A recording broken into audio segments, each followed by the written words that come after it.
Hello दोस्तो, आजच्या कथेमध्ये आपल्या सर्वांचे स्वागत आहे.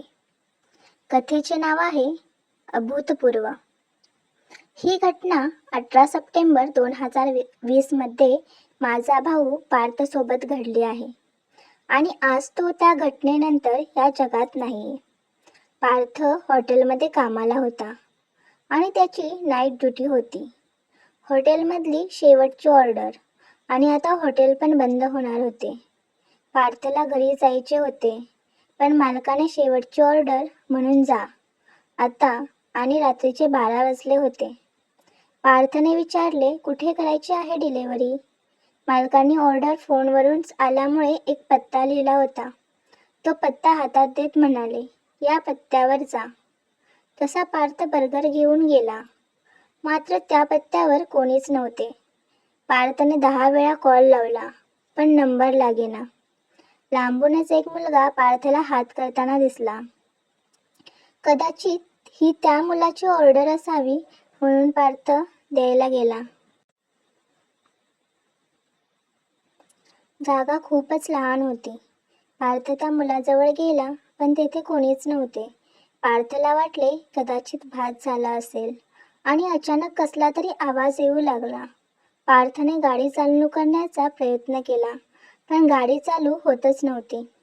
असे कसे होईल? सकाळीच तर टाकी फुल केली होती. पार्थने पळण्याचा प्रयत्न केला, पण पळताही येत नव्हते. कोणत्या तरी दृष्ट शक्तीने आपल्याला पकडून ठेवले आहे असे त्याला जाणवले. पार्थने मला वाचवा, मला वाचवा म्हणून खूप हाका मारल्या, पण प्रयत्न व्यर्थ. कदाचित हा तो दृष्ट शक्तीचा प्रदेश असल्याने आपल्याला काहीच करता येणार नाही हे त्याला कळून चुकले आणि तो देवाचा धावा करू लागला. पण अचानक त्याला कोणीतरी मारल्याचे जाणवले आणि तो तिथेच बेशुद्ध पडला.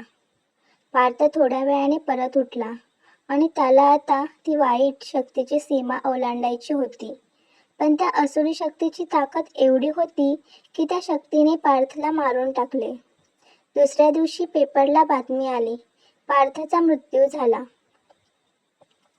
पण पार्थचा मृत्यू मागे नक्कीच काहीतरी षडयंत्र असणार हे आम्हाला ठाऊक होते. पार्थचा असा मृत्यू हे त्याला आता एक रहस्यच बनले होते. मी आणि माझे मित्र एकदंत शुभम भैरव आम्ही या रहस्याचा शोध घेण्यासाठी निघालो. भैरवला आम्ही मुद्दामच घेतले, कारण तो भूतांना उडविण्यात पटाईत होता आणि तो डिटेक्टिव्ह देखील होता. गोष्ट हॉटेलपासून सुरू झाली ना, आधी हॉटेलमध्ये जाऊ, एकदंत भैरवला म्हणाला. भैरव, गाडी हॉटेलकडे घे. पोहोचायला 2 तास होते. आधीच रात्र झाली आहे आणि त्यातही भैरव हळू गाडी चालवत होता. शुभम म्हणाला, अरे भैरव, गाडी एवढी स्लो का चालवत आहे? भैरव म्हणाला, माहीत नाही रे, पण गाडीचा स्पीड वाढतच नाही रे. भैरव म्हणाला, कदाचित त्या शक्तीने आपल्याला घेरले असावे. भैरव असं तसं करत गाडी चालवण्याचा प्रयत्न करीत होता. हळूहळू अचानक गाडीला वेग येऊ लागला. भैरवने गाडी जोरात सुरू केली, पण ज्यावेळी गाडी सुरू केली त्यावेळी भैरवला भूतांची रांग त्याच्या गाडीसमोरून येताना दिसली. भैरवने सगळ्यांना डोळे बंद करायला लावले आणि म्हणाला, काहीही पाहू नका आणि गाडीच्या काचा बंद करा. भैरवने जोरात गाडी नेली आणि जोरात गाडीची स्टेअरिंग फिरवली आणि सगळ्या भूतांना डायरेक्ट उडवून दिले आणि जोरात 4थ्या गिअरवर गाडी टाकली आणि तिथून बाहेर निघाला. एकदंत म्हणाला, अरे भैरव, काय झाले? कोण होते रे? भैरव म्हणाला, काय नाही, मच्छर होते, मी त्यांनाच मारत होतो. थोडा काय तो वेळ झाला, पण गाडी आम्ही निघालो त्याच ठिकाणी परत आलो. कारण आपण अजूनही त्या शक्तीच्या घेऱ्यात आहोत. ती शक्ती अजूनही त्यांच्या मागे होती.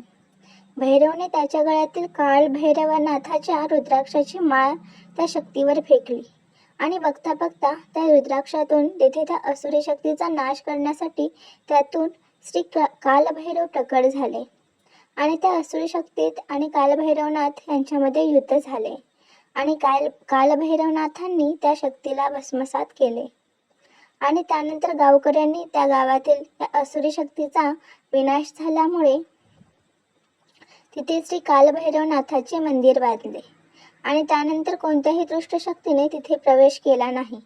आणि हे रहस्य संपल्यानंतर आम्ही तिघे परतीच्या प्रवासाला निघालो.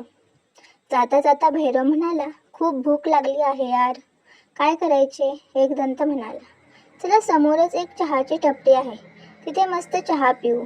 आम्ही चहा घेतला आणि टपरीवाल्याने विचारले, कोणत्या रस्त्याने आलात पोरांनो? एक दंत म्हणाला, हॉटेलकडच्या. टपरीवाला आमच्याकडे पाहतच राहिला. तो म्हणाला, इथला एकही रस्ता त्या हॉटेलच्या वाटेला जात नाही. मी सांगतो, पण सगळे इथून पुढेच जातात आणि तो रोड खंडर आहे. तुम्ही नाही आला ना त्या दुसऱ्या रोडने? आम्ही तिथून चहा सोडून तसेच पळालो, पण आमची गाडी स्टार्ट होत नव्हती. आम्ही चहावाल्याचे पैसे द्यायला गेलो, तिथे कोणताच चहावाला नव्हता. भैरवनाथांचे कवच पुन्हा काढले आणि एक मार्ग तयार झाला आणि त्या रस्त्याने आम्ही तिघे सुखरूप घरी परतलो. आजही तो प्रसंग आठवल्यावर आम्हाला दरदरून घाम फुटतो. त्यानंतर आम्ही पुन्हा रोडला गेलो नाही.